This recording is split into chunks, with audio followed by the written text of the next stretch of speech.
3주에 걸쳐서 본문을 보고 있습니다. 오늘 이제 마지막입니다. 어떻게 인간이 잘못 사는가, 이런 주제입니다. 오늘은 참다운 나, 어떻게 그렇게 살 것인가에 대해서 보겠습니다. 여러분이 집단의식이란 말을 들어보셨을 거예요. 사회를 이루는 각 구성원이 공통으로 가지고 있는 사고, 감정, 의지 따위의 의식을 말합니다. 월전교회와 화택교회는 다 같은 교회인데, 다 같은 예수님을 섬긴데 무엇이 좀 다릅니다. 예수님을 믿는다는 큰 테두리는 벗어나지 않지만 어쨌든 뭐가 좀 다릅니다. 집집마다 분위기가 다릅니다. 교회당 모습 말고 다른 무엇이 있는 거지요. 한국이든 일본이든 다 같은 사람입니다. 사람이란 공통점 외에 무엇이 달라요? 한국과 일본이라는 삶의 다른 배경에 따른 집단의식이 다른 겁니다. 집단의식이 강한 사회에서는 개인의 의식은 그다지 중요하지 않습니다. 개개인이 실제로 그렇게 느껴요. 대표적인 경우가 군대지요. 군대는 개인이 없어요. 각각의 세부적인 역할은 있지만은 전체가 한 덩어리처럼 움직입니다. 어느 사회든 크든 작든 이런 무엇이 있습니다. 일본에는요, 전도가 잘 안 돼요. 17세기 짧은 기간을 제외하고 기독교가 뿌리를 내린 적이 없습니다. 많은 선교사의 노력이 수포로 돌아가기 일쑤였습니다. 이런 상황에 대해서 가톨릭 신자며 소설가인 엔도 슈사쿠는 사무라이라는 책에서 그 이유를 이렇게 말합니다. 베테랑 선교사 발렌테 신부는 주교회에서 일본의 선교 진정 상황을 설명합니다. 일본인은 개별자로서 인생을 산 적이 없다 그랬습니다. 그 사람 뒤에는 마을이 있고 가족이 있습니다. 심지어 죽은 그의 부모와 조상이 있습니다. 그 때문에 그 개인, 그라 부를 수 있는 단일한 개인이 존재한 적이 없다는 겁니다. 일본에 들어간 최초의 선교사, 제가 언젠가 인용했던 적이 있습니다. 프란치스코 사비에르가 사회 갈 때 큰 걸림돌은 이것이었어요. 아무래도 안 되는 거예요. 심지어 어떤 일본인이 이렇게 말합니다. 나는 기독교의 가르침이 좋다고 믿는다. 그러나 조상이 살지 않는 낙원으로 간다면 나는 배신자가 될 것이다. 집단의식이 강한 사회에서는요, 개인의식에 크게 힘을 쓰지 못합니다. 종교는 언제나 이런 문제와 맞닥뜨리면서 갈등을 일으킵니다. 일본을 예로 들었습니다만 대체적으로 서양보다는 동양이 이런 경향이 강한 편입니다. 집단사회에서 개인의 존재감은 무척 약합니다. 그러나 집단으로서는 강합니다. 개인은 집단의 소속감으로 안정감이라는 보장을 받습니다. 이런 사회에서 개인의 희생은 그다지 중요하지 않아요. 일본의 우경화나 군국주의의 기저에는 이런 집단주의, 집단의식이 깔려 있습니다. 집단주의는 전체주의 또는 국가주의 형태로 나타납니다. 같은 거예요. 종교는 개개인의 문제입니다. 구원은 개인의 문제입니다. 개인의식의 문제입니다. 그럼에도 집단주의로 흐르려는 특성이 있어요. 그래서 제가 월정교회며 화택교회 이렇게 비교를 했는데요. 2단일수록 이런 성향이 강합니다. 그들이 믿는 어떤 주체가 중요하지 않아요. 집단이 더 중요한 거예요. 요즘 신천지가 기승을 부리지 않습니까? 여수도 난리인데요. 마찬가지예요. 거기서 집단을 빼면 그렇게까지 하지 않습니다. 유대인 무리가 한 여자를 잡아왔어요. 가는 현장에서 잡았다 그럽니다. 모세 율법에 그런 여자는 돌로 쳐 죽이라 그랬습니다. 예수 선생께서는 어떻게 하시겠느냐? 묻기를 마지 아니하였다 그럽니다. 다그쳤다는 것이지요. 예수님께서는 잠시 뜸을 들인 후에 너희 중에 죄 없는 자가 먼저 돌로 치라 그러셨습니다. 돌로 치라는 것도, 치지 말라는 것도 아니에요. 돌로 치겠다는 너희는 집단이에요. 여자는 개인입니다. 집단이 개인을 어떻게 하려는 거예요. 집단의식이 발동한 겁니다. 개인이나 소수자에 대한 집단의 폭력은요, 옳고 그른과는 상관없어요. 한쪽은 힘이 세고 다른 한쪽은 힘이 약할 뿐입니다. 그때는 광기로 나타나는 경우가 많습니다. 힘의 불균형입니다. 그뿐이에요. 독재자는 집단의 의식을 이용하기도 합니다. 히틀러 수중에든 나치 독일의 유대인 학살이 그랬고, 소수 자국민을 특정해서 총질을 해대던 일이 그랬습니다. 누군가에는 여전히 그 일은 광주 사태입니다.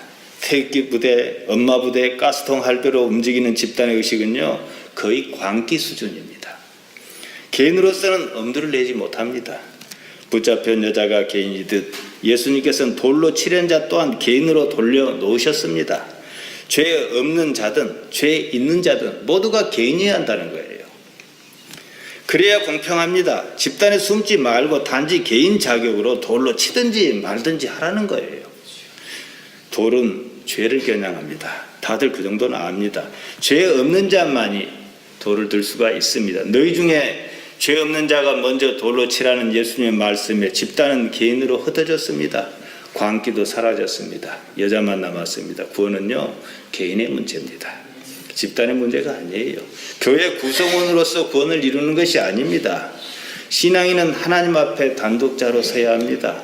영성은 이런 깊은 고독 가운데서 이루어집니다. 사실 인생은 각 개인의 문제예요. 혼자 태어나고 살다가 혼자 죽지, 둘이 태어나 살다가 둘이 죽지 않아요. 삶과 죽음은 혼자만의 일입니다.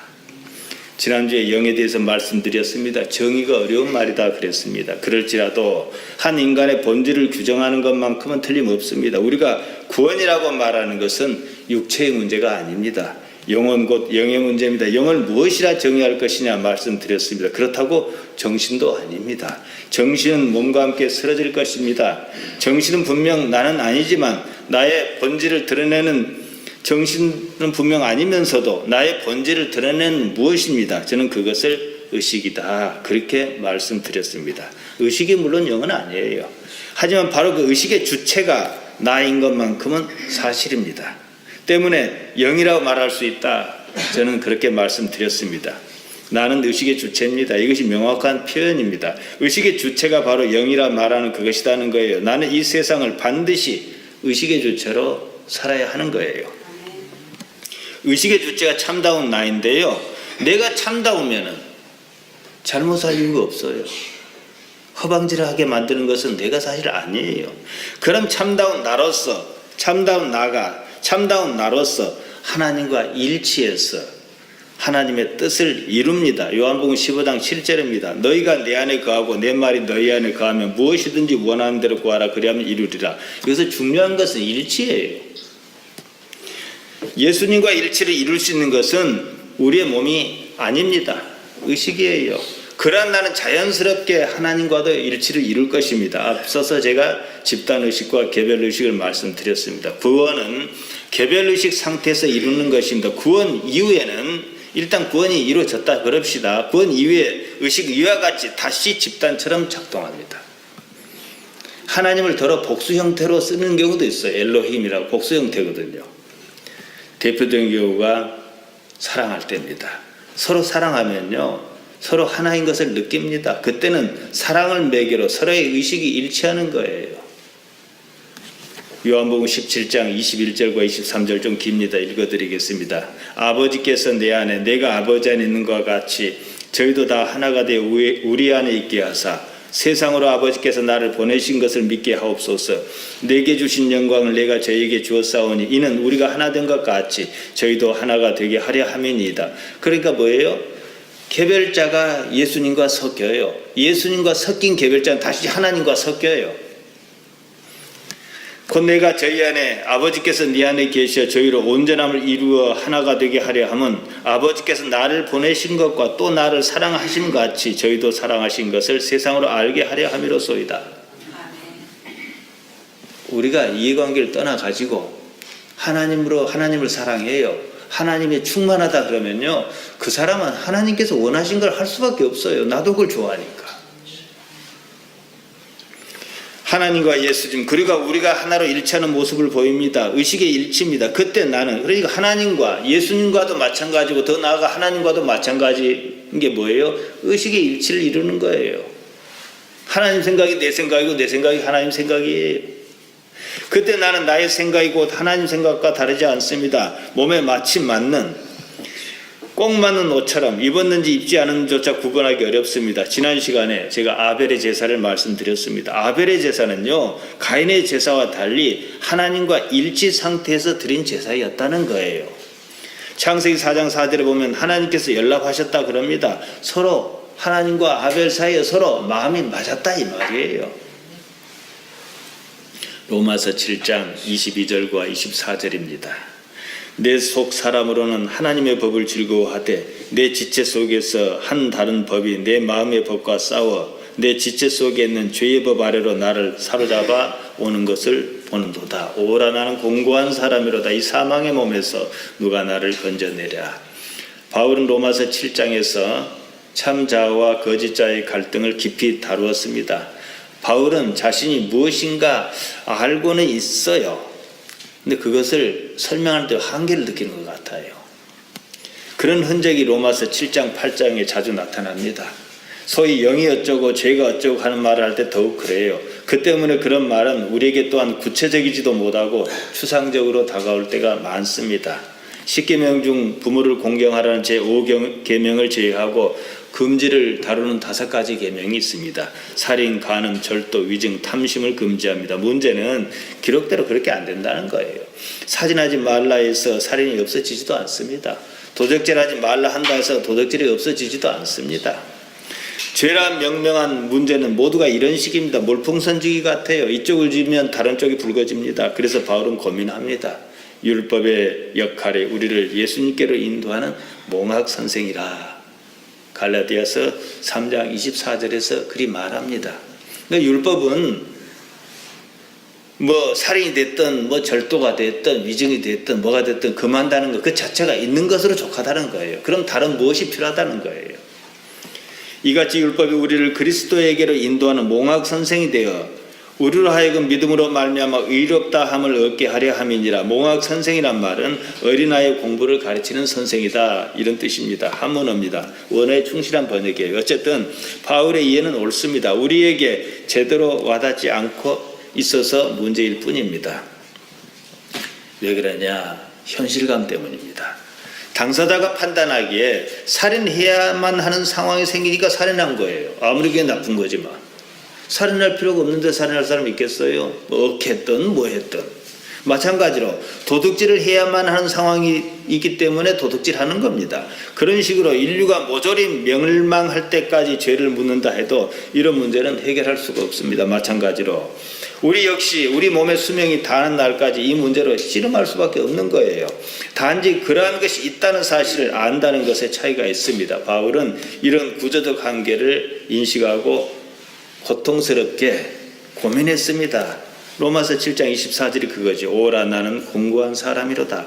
이 사망의 몸에서 누가 나를 건져내라. 이렇게 말하는 데는요. 그러니까 예수님께서 필요한 분이다. 이런 관념론적인 결론을 내리는 겁니다. 틀린 데는 없어요.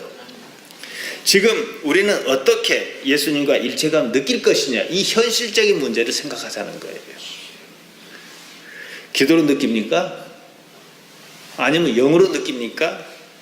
교회 생활로 느낍니까? 틀린 말은 아니에요. 그렇지만은 피부에 와닿지는 않아요. 추상적입니다. 손에 잡힐 때 하는 것 같지만은 이해는 하지만은 잡히지 않습니다. 그럼에도 서로가 그런 말을 주고받고 씁니다. 그건 모른다는 얘기예요. 구체적이지 않은 말이죠. 신앙생활을 기피하는 누군가 그러더래요. 제게 그러더라고요. 하나님께서 만져주셨다. 저는 그 말을 어떤 의미로 썼는지를 모르겠어요. 어떻게 만져줘요? 그런데 또 알아들어요. 그러다가 지극히 이제 그런 식으로 생활상을 한단 말이에요. 문제는 모든 것이 뜻대로 풀려갈 때는 아무런 문제 없어요. 하나님께서 만져주셨는지 더듬어 주셨는지 상관없어요. 근데 문제는 현실적인 문제. 아이가 대학에 떨어졌다든지 믿었던 사람에게 돈 사기를 당해가지고 이게 집도 나앉게 생겼다든지 이런 문제에 봉착하면요 답이 안 나와요.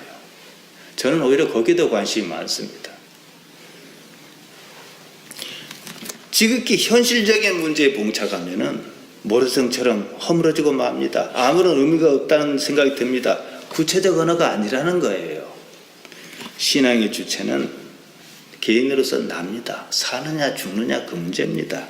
그러면 그것부터 이해해야 합니다. 나가 누구냐 이거지요. 여러분 자신에게 물어보세요. 누구냐 물으면 아무개다 하고 자기 이름을 댄다고요. 그것은 내 이름이지 나는 아니에요. 나에 관한 것입니다. 남이 나를 쉽게 구분하도록 하기 위해서 부모가 이름을 붙여준 겁니다. 학교나 교도소 같은데 고만고만한 사람이 모여서 옷도 비슷비슷하니까 이름을 붙이기 어려워요. 복잡해요. 그런 건 뭘 붙여요? 숫자를 붙입니다. 이름이 필요 없어요. 이름이 없어도 여정이 납니다. 혼자 살면은요 이름이 필요하지 않습니다. 무인도 혼자 사는데 이름이 뭔 필요가 있겠어요? 그냥 나예요. 이 몸이 나가 아니지요. 나가 납니다. 우리가 나라고 말하는 몸이나 그 주변의 나가 아니에요. 생각도 나는 아닙니다. 생각은요 경험의 산물입니다. 생각은 여러 가지 견해 덩어리입니다. 마음이 만드는 이야기예요. 편견, 기호, 판단, 추측 그런 것입니다. 사실이 아니에요. 감정으로 버무린 사연입니다. 그것을 나와 동일시하는 데서 불행한 사태가 발생합니다. 사람은 자기가 자기 스스로 뭘 결정한다고 생각해요. 아니에요. 기계적이에요. 요즘 하는 말로 인공지능이에요. 자율성 없어요. 기분 나쁜 소리를 해요. 그러면 성질 확 납니다. 그게 자율적으로 성질이 나는 겁니까? 아니잖아요. 무엇을 먹었는데 사탕을 입에 넣는데 맛있다 느끼는 게 자율적인 겁니까? 똑같은 거예요. 그건 기계적인 거예요. 그걸 넘어서지 않으면 인간은요 그냥 동물이에요. 나는 존재를 경험하는 자입니다. 경험을 경험하는 존재인데요. 나가 아닌 나를 바라보고 의식하는 자입니다. 현존을 실감하는 현존자입니다. 그것을 왜곡시키는 것이 거짓의 나, 거짓자다 이거예요. 우리가 거짓자의 실체를 알고 바울이 하는 얘기를 하면 겉사람이지요. 여기서 벗어나는 가장 쉬운 방법은 현존을 경험하는 것입니다. 예수님을 믿는다는 것은 이러한 현존의 상태를 구체화하는 겁니다. 믿음은 현존자가 하는 것이어야 한다는 거예요. 예수님께서는 당신을 따르겠다는 사람에게 첫 번째로 요구하신 것이 있습니다. 자기를 부인하라는 거예요. 오늘날 한국교회는 이게 안 돼 있어요. 자기 부인을 쉽게 생각해요. 했다고 생각해요. 마태복음 16장 24절입니다. 아무든지 나를 따라오려거든 자기를 부인하고 자기 십자가를 지고 나를 좇을 것이니라. 예수님을 따르라는 우리 신앙인에게 하신 말씀입니다. 자기 부인이 첫 번째 조건입니다. 십자가조차도 자기 부인의 결과입니다. 예수님께서는 당신의 생각을 따르지 않으셨어요. 겟세마네 동산에서요. 그래서 기도했던 거예요. 피할 능력이 있었음에도 불구하고요. 문제는 부정해야만 하는 자기가 무엇이냐 그겁니다. 어떤 이는 자기 부정을 잘못 이해하고 금욕으로 이해했습니다. 거기서 금욕주의가 생겨났습니다. 신앙심이 좋다는 사람들을 한번 보세요. 어디 좀 꽉 막힌 데가 있어 보여요. 이런 점 때문이죠. 나아가 자기 학대에 가까운 모습을 보입니다. 자기가 즐거워하는 꼴도 못 봐요. 그것은 예수님께서 말씀하신 자기를 제대로 이해하지 못한 데서 비롯한 겁니다. 우리는 바울의 신학을 참조해야 합니다. 바울은 자기 자신을 하나가 아니라 둘로 보았습니다. 속사람과 겉사람입니다. 그중 하나가 예수님께서 말씀하셨던 부정해야만 하는 자기 무엇이겠습니까? 일단은 우리는 그 말은 이해해요. 겉사람이겠지요. 그러면 이렇게 말했던 것입니다. 고린도후서 4장 16절이에요. 그러므로 우리가 낙심하지 아니냐느니 겉사람은 후패하나 우리의 속은 날로 새롭도다. 후패하다, 썩어 문드러져 못쓰게 된다 이런 뜻입니다. 겉사람이 내가 아니다 그 말이에요. 속사람이 새로워진다 그런 뜻입니다. 나는 하나가 아니라 둘인 것 같습니다. 본질적인 면에 나가 있고 비본질적인 면에 나가 있습니다. 일단 이 둘의 차이를 알고 보자는 것입니다. 공자는요 사람의 본질적인 면을 뭐라고 했습니까? 인이라 했습니다. 어질인자죠. 우리는 이거 어질인 이렇게 뜻 이해합니다만 공자가 말한 인은 어질다는 뜻을 쓴 것은 아닙니다. 이것이 공자의 인간 이해입니다. 그래서 학과 습을 통해서 인간으로서 최고 경진 덕에 이르러야 한다 이렇게 보았습니다. 그 과정에 극기 복례란 말이 나옵니다. 자기를 극복하여 예를 회복한다 이겁니다. 인간됨을 말하죠. 공자는 인으로서 인간의 본질적인 면을 말했습니다. 그렇다면 비본질적인 면이 있을 것입니다. 공자는 그 부분에 대해서는 직접적으로 언급하지 않습니다만 인간으로서 최고의 경지인 덕에 이르지 못하게 하는 무엇이 있을 것이다. 그것이다 이거지요. 바울은 이것을 정과 욕심이다 이렇게 했습니다. 갈라디아 5장 24절입니다.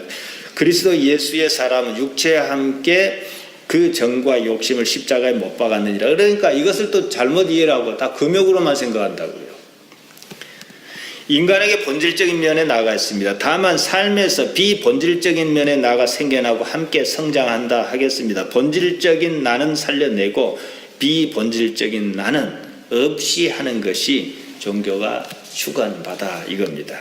저는 이 본질적인 나를 이른바 영으로 표현한다 이리 말씀드렸습니다. 인간은 하나님의 형상을 지녔기 때문입니다. 공자가 말한 대로 하자면 인입니다. 그것을 살려내야 한다는 것입니다. 반면 정과 욕심의 표상인 비본질적인 나는 삶에서 만들어진 것입니다. 예수님께서 부인해야 한다고 말씀하신 자기가 이것입니다. 공자는 이것을 극기해야 한다 이렇게 말했습니다. 우리는 부정하는 겁니다. 인간의 비본질적인 면이 인간을 불행에 빠지게 합니다. 한 여자가 예수님 앞에 있습니다. 요한은 가늠 중에 잡힌 여자라 말했습니다. 가늠한 여자는 인간의 비본질적인 면입니다. 거짓의 자기가 그런 겁니다. 예수님께서는 한 여자를 일단 죽음의 순간에서 구해 주셨습니다. 그리고 부탁한 말씀이 이것입니다. 거짓의 자기로 살지 말라. 참다운 자기로서의 삶을 살아난 것입니다. 가서 다시는 죄를 범치 말라 이 뜻입니다. 이런 말씀입니다. 사람이 진짜 자기 삶을 살 때 잘못 살지 않습니다. 죄란 말은 여러분 잘 알고 계십니다. 하마리테아라고. 아리스토텔레스가 시약 13장에서는 판단착오에 가깝게 썼다 말씀드렸습니다. 이것을 우리는 잘 번역을 못하고 유교적 사상으로 생각해요. 나는 지금을 사는 존재입니다. 종교의 가치는요, 참다운 자기 발견과 인식, 그리고 성숙과 완성이 있습니다. 예수님의 복음은 그것을 가장 쉽게 설명합니다. 무엇보다도 완전합니다. 공자의 사상도 시타르타의 사상도 훌륭합니다. 하지만 조금 모호해요. 조금 어렵다 그럴까요? 물론 우리가 예수님의 말씀에서 감추인 것을 어떻게 찾아내고 이해하느냐는 점이 있어요. 저는 그것을 어떻게 하면 쉽게 설명하고 어떻게 하면 또 현실에 쉽게 적용할까 이런 관심을 가집니다. 나는 지금을 사는 존재예요. 이걸 현존재라 그래요. 삶은요 언제나 지금에 있는 일이에요. 그러지 않습니까? 우리는 어제 살지 않아요. 어제 살았었다지. 내일이 살지도 않아 가봐야 알아요. 삶은요 끊임없이 지금이에요. 그래서 나이가 들면 들수록 지금이 사라져가요. 그 삶을 살아라는 거예요. 마치 꿈꿀 때처럼 나가 아닌 그런 나로 살지 말고 그것을 지켜보는 나로 제대로 살아야 합니다. 깨어있어 그것을 알아차리는 나로서 살라는 거예요. 예수님을 믿는다는 것은 예수님의 삶의 가치를 우리 삶의 가치로 인정하고 받아들이는 겁니다. 여기서 삶의 방식이 바뀌어요. 예수님께서 이 땅을 사시면서 가지셨던 삶의 가치가 뭡니까?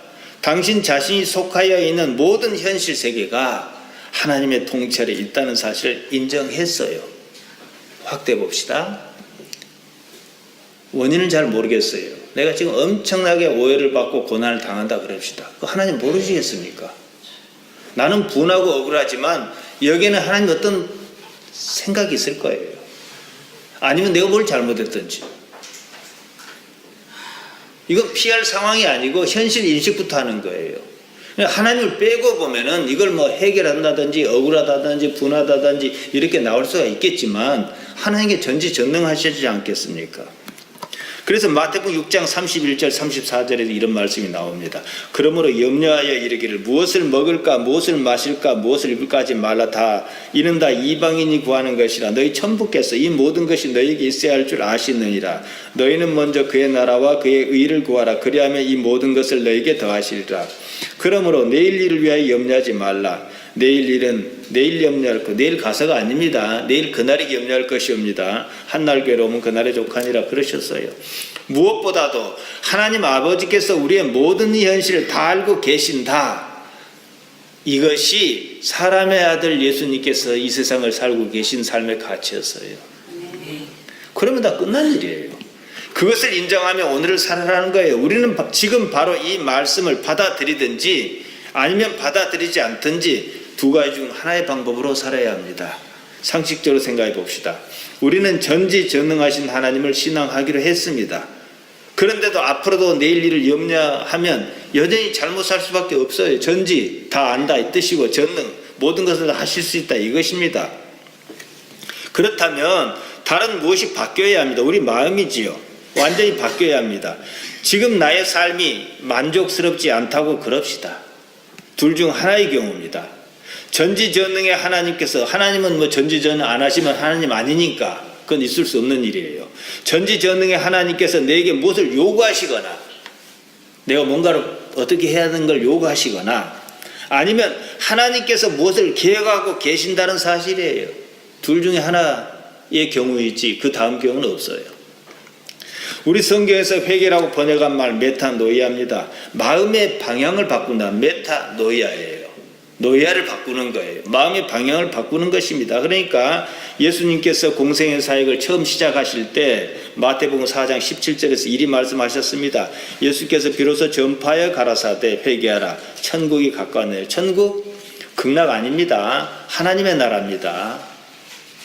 그러니까 어디 죽어서 가는 데 아니에요. 지금의 문제예요. 그냥 마음이 바뀌어야 이렇게 생각하시면 되겠어요. 어떤 사람에게는 지금이 천국이에요. 그럼 어떤 사람은 지금 죽지 못해 사는 지옥과 같은 삶이에요. 지금 우리는 하나님께서 함께 하신다는 사실을 알고 내 마음이 메타노이아 변화하면 지금이 죽지 못해 사는 사람은 아니라는 거예요. 거기는 의미가 있고 살만하고 또 성숙하니까 맞는 거예요.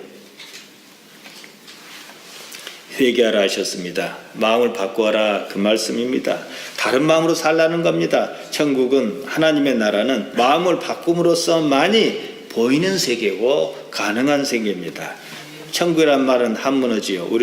우리말로 하늘나라, 하늘나라 하나님 나라의 다른 표현이라고 말씀드렸습니다. 예수님께서 그러셨듯 하나님께서 살피시는 지금 이 현실을 살 것인지 그렇지 않으면 하나님을 모르는 다른 세계를 살 것인지 결정해야 합니다.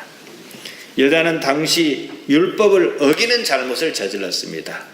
지역적인 문제 보지 말고 크게 봅시다.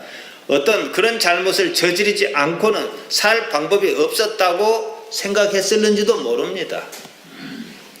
지금 시대와도 많이 다른 시대입니다. 우리가 흔히 죄라고 생각하는 그런 것입니다. 제대로 살고 싶었을지도 몰라요. 그런데 현실은 그렇지 않습니다. 못 살고 싶은 사람은 없습니다. 자신의 한계를 벗어나 있는 상황이었습니다. 사람들이 한꺼번에 몰려와서 환영질했다며 예수님이라는 사람 앞으로 끌고 갔습니다. 이런 상황이라면 여자가 죽지 않을 방법이 없습니다. 이래 죽으나 저래 죽으나 마찬가지예요. 우리 삶이 그런 식이에요. 여자는 자신이 원하여 예수님을 만난 것은 아닙니다. 어떻게 만났든 일단 예수님을 만난 이상 새로운 삶의 상황에 직면했다는 사실이에요. 우리가 예수님 알고 만난 거 아니에요. 와보니까 그랬던 거지. 어떻게 만났든 일단 예수님을 만났으면 그 안에서 방법을 찾아야 합니다. 간음이라는 사건에 의미를 부여하지 말고 봅시다. 그 일은 처음부터 하고 싶지 않은 일일 수도 있어요. 설령 스스로가 원하여 한 일이라 해도 자기 속사람은 원하지 않았을 것이 분명합니다. 저는 사람이 원래부터 악하다고 생각 안 합니다. 사람이 악하다는 견해는 현실적 상황을 설명할 수 없어 생겨난 이론입니다. 현실을 바탕으로 과거를 재구성해요. 현실의 부조리를 도무지 설명할 방법이 없으니까 원래부터 악했다 이런 말이 나온 거예요. 하나님은 악하시지 않습니다. 세상에 어떤 악이 있다면은 하나님 문제예요. 하나님께 문제가 있으니까 세상이 악한 거잖아요. 그러니까 세상이 악한 것이 아니라 우리가 악하다고 느끼는 것 뿐이에요. 어떤 악도 존재하지 않아요. 여기가 뭡니까? 배화교나 이런 종교는 아니잖아요. 선신과 악신이 대립하는 데는 아니잖아요. 욥기를 보세요. 악의 상징인 사단이 어떻게 나옵니까? 좀 우습게 나오잖아요. 하나님 허락 없이는 아무 일도 일어나지 않습니다.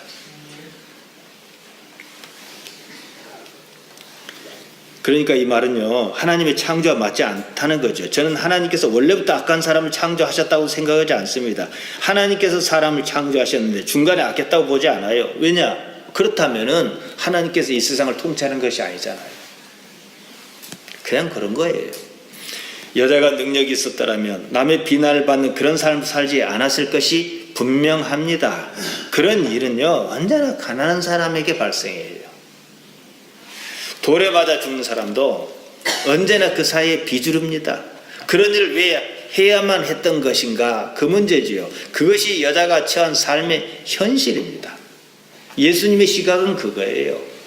왜 그런 돌에 맞아 끌려오고 돌에 맞아 죽을 수 있는 그 상황에 처한 삶을 사느냐지 어떤 잘못을 했냐 안 했냐는 두 번째 문제예요. 기대할 미래가 없는 현실, 미래가 불안하기 때문입니다. 기대할 미래가 있다 해도 마찬가지예요. 미래가 있다 없다는 사실상 같은 의미인데요. 미래가 없을 경우에는 이제 본문처럼 그런 상황이 발생하고요. 미래가 있을 경우에는 어떤 상황입니까? 누가복음 12장 13절에서 21절에 나온 어리석은 부자와 같은 상황이 나타납니다.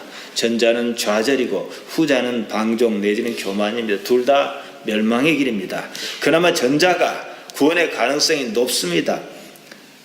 세상 임금이 심판을 받았다 그랬어요. 완료형입니다. 왜 심판받습니까? 그 말이 무슨 뜻입니까? 세상 임금은요, 예수님이 필요하지 않아요. 그걸 심판받은 거예요. 우리는 끊임없이 예수님이 필요한 존재여야 하는 거예요. 이 여자가 복 있는 여자예요.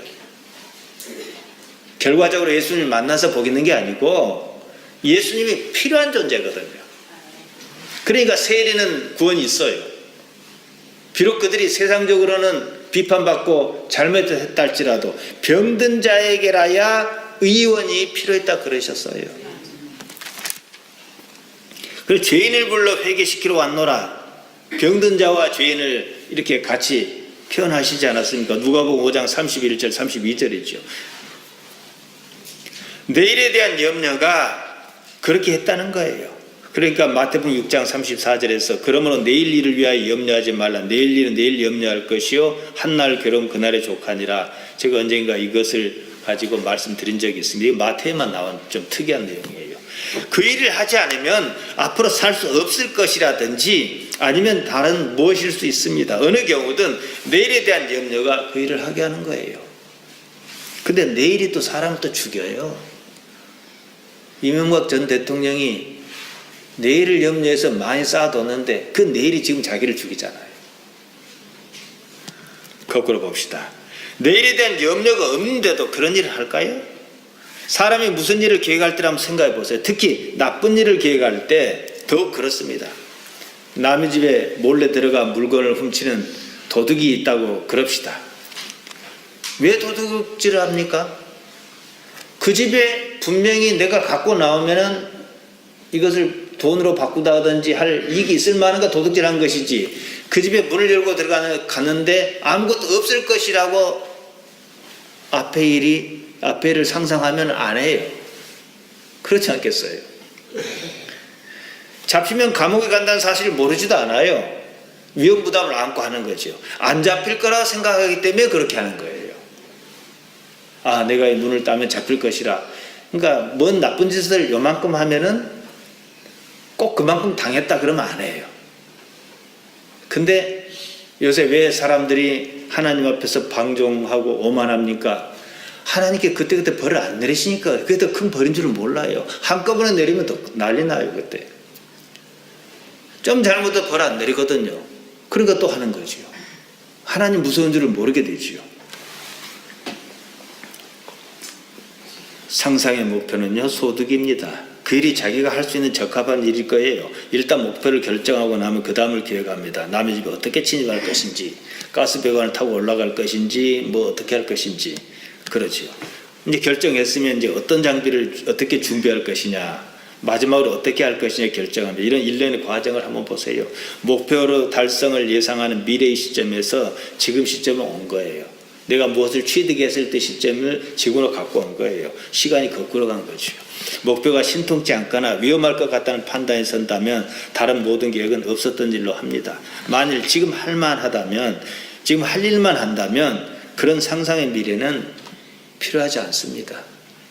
마찬가지로 삶에서 잘못이 발생하는 이유는 마음이 지금에 있지 않고 나중에 있기 때문이에요. 미래 어느 시점에 가 있기 때문입니다. 이런 상태는 의식을 잃은 상태와 같습니다. 내일 일에 대한 염려를 어떻게 보상할 것인가 하는 데서 잘못하는 일이 발생합니다. 이런 일의 전반은요, 하나님에 대한 불신앙하고 정확하게 일치합니다. 여자의 문제는 간음의 문제가 아닙니다. 어떤 방식으로 살아왔느냐는 존재의 문제입니다. 지금을 살지 않은 것입니다. 상상의 미래의 메인 삶을 살았습니다. 잘못이 그것입니다. 이 잘못이 바로 죄라고 번역한 하마르티아입니다. 관역을 잘못 맞췄다. 원래 뜻이 이거예요. 헛다리 짚은 거지요. 그 여자는 이제 성경에서 나올 때는 뭐예요? 여자는 아담이 마치 인류의 표상이듯이 여자는 뭐예요? 잘못 사는 삶의 표상이지요. 환양질했다며 여자를 쳐주겠다고 손에 돌을 든 무리가 느꼈던 양심의 가책이 무엇일 것 같습니까? 자기 손에 든 돌로 여자가 아니라 나를 쳐야 하거든요. 상황인식이거든요. 예수님 앞에서 갑자기 그런 깨달음이 왔습니다. 무슨 일인지 모르지만 갑자기 자기가 죽을 것 같은 공포가 온 거지요. 돌로 여자를 치라는 말씀이 자기 자신을 치라는 말씀으로 들렸을 것입니다. 이때 여자는 온데간데 없고 돌멩이를 손에 든 자기와 돌멩이를 맞을 자기가 그 자리에 마주하고 있어요. 누가 진짜 자기입니까? 돌멩이를 든 자가 있고 돌멩이를 맞이하는 자가 있어요. 어느 쪽이 진짜일 것 같아요? 사실은요, 돌멩이를 든 자지요. 그러니까 이쪽 자기는 죽어야 하는 거예요. 부인해야 할 자기는 이거예요. 돌멩이를 든 자기는 지금 두 존재를 바라보고 있습니다. 가는 중에 붙잡혔다는 여자와 그리고 그 여자를 끌고 와서 돌로 치겠다고 하는 자기 자신. 누군가는 그 둘을 지켜보고 있어요. 내가 삼자가 되는 것처럼 말이죠. 제가 죽는 얘기를 간혹 하지 않습니까? 죽을 때 여러분은 희한한 광경을 목격할 거라고. 내가 죽는 걸 볼 겁니다. 그러면 죽는 게 납니까? 그걸 보는 게 납니까? 보는 나로 살아라는 거예요.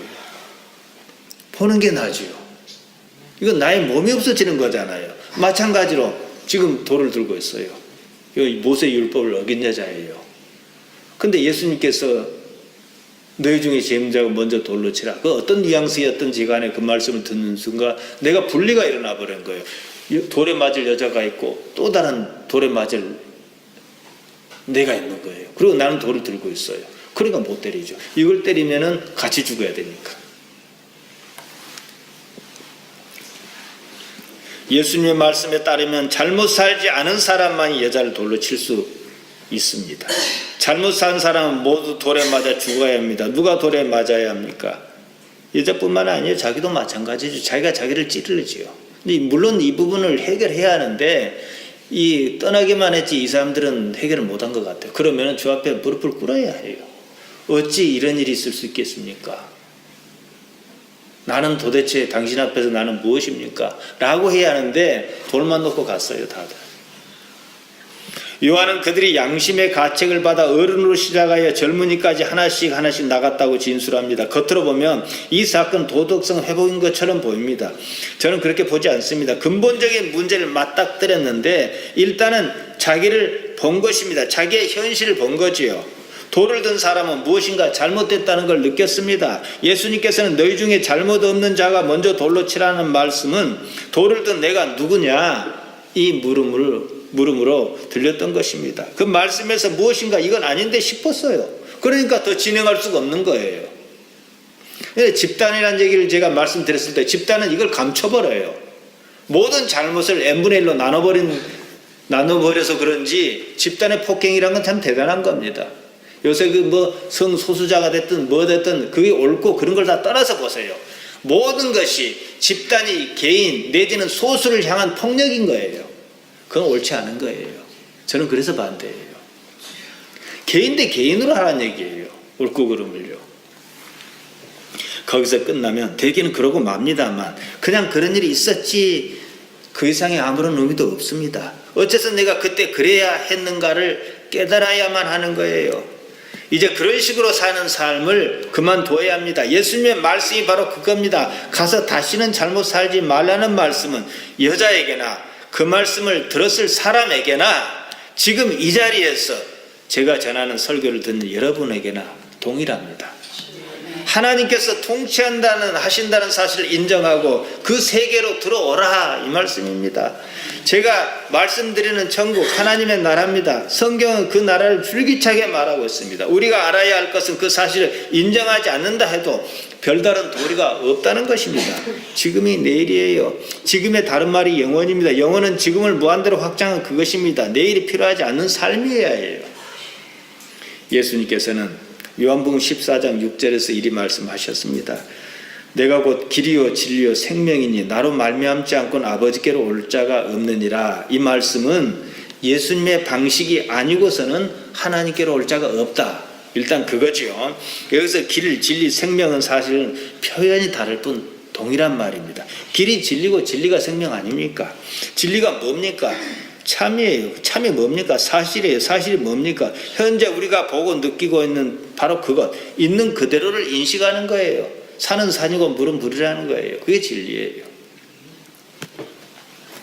거기서 벗어나 있으면 진리에 거하는 것이 아닙니다. 그러니까 진리에 거한다는 뭐예요? 지금 사는 거예요. 진리가 아닌 것은 허상이며 거짓입니다. 삶은요 오직 지금에만 있는 것입니다. 우리는 그러한 지금에 우리가 존재하고 있는 현실인 지금에 의식을 모아야 합니다. 우리가 관계하고 있는 진실은 오직 지금 그리고 여기뿐이에요. 이게 진리입니다. 제가 설교하지 않습니까? 뭐 잘한다는 게 아니라 15년 정도를 기억하고 해요. 그러니까 이 시즌이 끝나려면 한 2년 더 걸립니다. 그래야 제가 원하는 게 끝나요. 제일 마지막 부분이 다윗의 현실의 영성으로 끝납니다.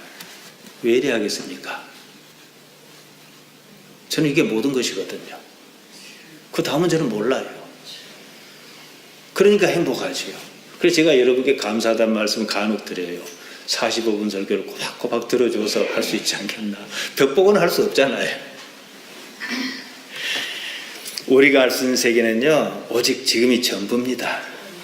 그렇지 않습니까? 영혼이란 게 별것 아니에요. 지금이에요. 우리가 뭐 어제 살지도 않고 내일 살지 않고 지금 이것이 확장하는 거죠. 하나님을 생각해 보세요. 하나님께 과거가 됐고 미래가 어디 있습니까? 제가 흔히 하는 말로 하나님께서 지금 호렙산에서 모세를 만나고 계십니다. 그럼 여러분 다 아멘해요. 그게 우리가 기존 생각하는 논리적으로 이해할 수 없는 문제예요. 하나님께는 언제나 지금이거든요. 지금이 모든 거예요. 거기서 벗어나는 순간 우리가 원하지 않게 잘못 사는 일이 발생한다는 것입니다. 우리 마음이 지금 여기에서 벗어나 있는 것은 모든 불행의 단초입니다. 지금 당장 여러분의 마음을 들여다보세요. 여러분 마음이 무엇을 하고 있는지 단지 그것만으로도 우리는 영혼의 문턱은 넘어선 셈입니다. 예수님께서는 여자에게 말씀하셨습니다. 너는 잘못 살아왔다 이겁니다. 가서 다시는 옛날 방식으로 살지 말고 즉 삶의 방식을 바꿔라 이거예요. 잠언 3장 6절 제가 아주 좋아하는 말씀이 있습니다. 너는 범사에 그를 하나님을 인정하라. 그래야만 내 길을 지도하시라. 그러니까 내 길을 지도하시라는 것은 일단 빼고 봅시다. 왜냐하면 앞에 걸 자꾸 희석시키는 우려가 있어요. 하나님을 범사에 인정하라. 범사는 게 뭐예요? 좋은 일, 굳은 일 다 포함한 겁니다. 그 일에 하나님께 관계에 계시다는 거예요. 사실요 내가 아주 어렵다 그럽시다. 위기상에 직면했다 그럽시다. 근데 하나님께서 이를 알고 계신다는 확신만 있으면요 그건 위기가 아니에요. 안 그럴 것 같아서 무서운 거지 사실은. 하나님께서 내버려 두실 것 같아서 그런 것이지. 삶에 저항하지 마시기 바랍니다. 받아들인 거예요. 십자가조차도 받아들여야 할 것뿐입니다. 왜냐? 하나님께서 관계하에 계시기 때문입니다. 삶은 상황이에요. 삶은 이야기입니다. 마음이 얘기해요. 우리는 그것을 관람할 뿐입니다. 존재의 의식으로서 말이에요. 하나님께서 살아계신다는 사실과 하나님께서 모든 일에 관계하에 계신다는 사실을 인정한다면 무엇보다도 지금을 사는 거예요. 여러분의 의식을 일깨워 여러분의 변화, 인생을 지켜보는 자로 사시기 바랍니다. 여러분은 변화무쌍한 여러분의 삶을 지켜보는 바로 그런 의식입니다. 여러분의 의식을 넓혀 지금을 무한대로 확장한 것입니다. 그 의식이 하나님과 교감하며 하나를 이룹니다. 우리가 한순간이라도 뭐 부흥지표가 됐든 뭐가 됐든 은혜가 충만할 때 생각해 보세요. 내가 없어져요. 그냥 하나님이 나고 나가 하나님과 구분이 안 가요. 그거예요. 지금에 있습니다. 여러분이 살고 있는 현실 속에서 모든 의식 일깨워 여러분 자신을 알아차리시기 바랍니다. 자기를 둘러 나눠보세요. 무엇보다 자기를 지켜보는 자기를 회복해라는 거예요. 그리고 창조주며 섭리자이신 하나님을 신뢰하시기 바랍니다. 그것으로 말미암아 하나님께서 살아계시고 무언가 행하시는 것을 알아차리라는 거예요. 정리합니다. 내가 내 삶을 삽니다. 어떻게 살아요? 지켜봐요. 어떻게 지켜봐요? 좋은 일은 물론 쉬워요. 좋지 않은 일이라도 하나님께서 일을 어떻게 해결하시려나 이러는 거예요. 그러면 그러는 순간 나는 이미 하나님께서 나라고 이름 지은 사람의 삶을 보고 있는 거예요. 근데 나라고 이름 지은 사람의 삶을 보는 것이 나예요. 아시겠습니까? 하나님과 동행하는 여러분 되시길 바랍니다.